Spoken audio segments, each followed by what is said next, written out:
What's good, YouTube? I'm Zero Zeus, and welcome back to another Boruto video. So this is going to be my Boruto manga chapter 42 review. Please like, subscribe, share, and comment. Thank you for watching. And let's get right into the video because this is going to be a hype one this time. This is really hype. For everybody's sake, I feel like this is really cool.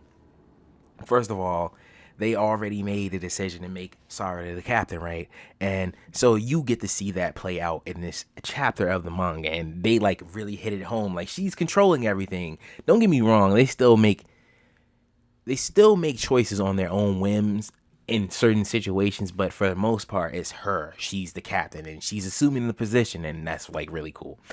So starting off where we left off last time, Boro is actually going for the seventh Hokage, who is trapped in that little tea kettle thing, right? If I'm not mistaken, I think the last time Kawaki, they were calling for Kawaki. He was like the closest person to Boro, right? And basically, he goes after him, and it's crazy because Boro, I'm so sorry, sir. I always do this in every video. The villain, I give him a lot more respect. I feel like it's cool. He's a cool guy. Like, to be what he is, and just to see how far how far he has to go, and how far he pushed Team 7. That's actually cool. But I don't actually know what happened to him yet, but we're gonna get into all that. Okay. Basically, you have this moment where I think he was using like shurikens, if I'm not mistaken, at the time to confuse like Kawaki, I guess. At the same time, he either Kawaki threw the shurikens, and basically he used the mist like he was always doing. He was using the viruses, but he scattered, I think, gunpowder at the same time too, so it was gunpowder in the mist. I'm like in the little particles that he sent out, and so the shuriken ignited them. I don't know what I was talking about earlier, but the shuriken ignited them, and they blew up. And basically, Kawaki did that little weird arm skin wood thing that he always does, right? It's really cool. So basically, he blocks himself, and you find him. I'm thinking like the last chapter, it was looking like, not really, most people probably didn't think this, but it was kind of looking like Boro was getting pushed into a corner. That's what it seemed like at the end of the episode, because he definitely got played. Don't get me wrong, he deserves the respect, but he got played a couple of times, and we're gonna get into that. So basically, Boruto and Misi go after him, and Boruto has his Rasengan, and I like this, like how they're tag teaming him. They're not tagging, but I like how everybody gets their chance at the big bad, and they're just not sitting around watching the whole time, and they have to strategize and be cautious about this because this dude is a powerhouse, and they definitely hammer that home in this chapter too. I think that was really cool. So basically, they go after him, and what I find is what was crazy, right? Basically, Boruto's regular Rasengan. I'm thinking this dude is a beast, right? He just caught the Rasengan, like straight up, right? But I had to step back and give Boruto a little bit of respect because he blew his arm off. That's another thing, like.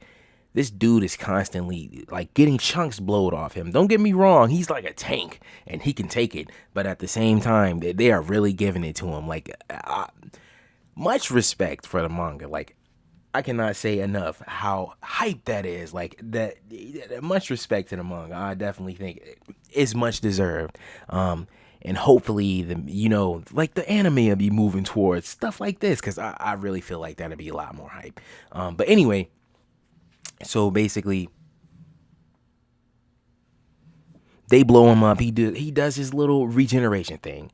At the same time, you have Sarada and Kawaki, and they're trying to figure out the situation. And the regeneration is the problem. Being like the whole thing just surrounds around, like, he's powerful already, but at the same time, they always catch him slipping in some type of way. But they have to dial it back a second because he comes back every time. It doesn't matter how they catch him. And if he catches them, is all she wrote. And that's the end. That's the end game, right? So it turns into one of those things where he's just like we don't know this earlier on in the chapter, but he's like wearing everybody down, and everybody's using all their attacks, everything, just thinking like trying to get rid of this dude, like Kawaki, right? He was really cool this episode. I don't usually say this, but he was really cool. I like how he did something more than, you know, the thing with his arms and like the scientific ninja tool thing. Like, don't get me wrong, he still used it, but he used it in a different way. Like, he used this huge blast.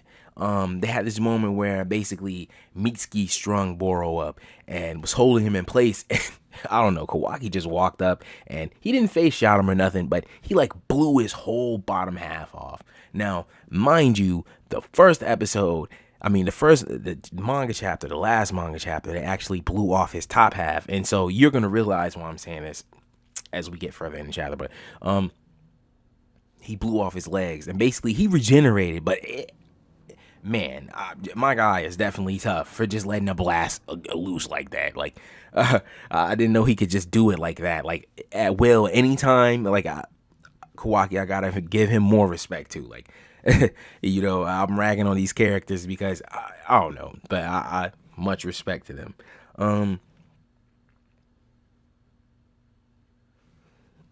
So basically, he regenerates, and so it all starts back again. And this whole time, while everybody's fighting, right before Kawaki actually did his little interaction with Boro, his little exchange with Boro, he was telling Sarada about how it has to be like a weakness. Like, the only thing about that is like he could regenerate, and that's all great. That's great, but for him to regenerate, he has to have like a big core somewhere. And you're thinking like, you blew off his top half and his bottom half. How does he have a core, right?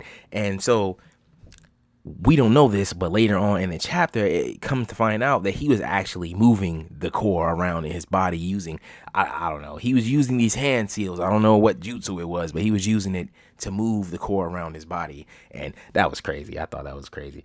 Let me just say another thing too. I probably didn't. He reminds me of Raccoon. Like, he's better than Raccoon in a hundred different ways. But he reminds me of him, like the way his hair is, the stuff. Like, he just put me in the mind of him. Don't get me wrong, he is a lot more threatening to him. But I'm just saying, like, he reminds me of him. So next thing you know, everybody's going back and forth, doing their little thing. Mitsuki throws a little snake lightning at him. Boruto does his Rasengan, and I'm not gonna lie, Kawaki does a couple more blasts out of it. Like, it's cool every time I see him do it. But this whole time, you have Sarada in the back just analyzing the situation, trying to think of what jutsu could actually pinpoint, like, the core in time enough so that he can't use hand signs to move it, right? And she's just thinking really hard on it. It's like, it's no jutsu that can do that, but it is one, the Chidori, right? And she's about to do Chidori. That's the coolest thing ever. Like, I don't know, that's something I was not expecting, but she was about to do she did the Chidori. Basically, she starts to run at him. He's doing everything, like, he's beating everybody down. Like, this is another thing. Let me just dial it back a little bit before he gets ended. He was beating everybody down. Boruto and them were out of chakra, basically. They did everything they could while Sarada was in the back, basically coming up with a plan. Don't get me wrong, she had her moments throughout the fight too, but she was really analyzing the situation and finding a way to dead this dude. So I will give her captain respect on that. Basically, she sits back just like I said, and Yoshidori.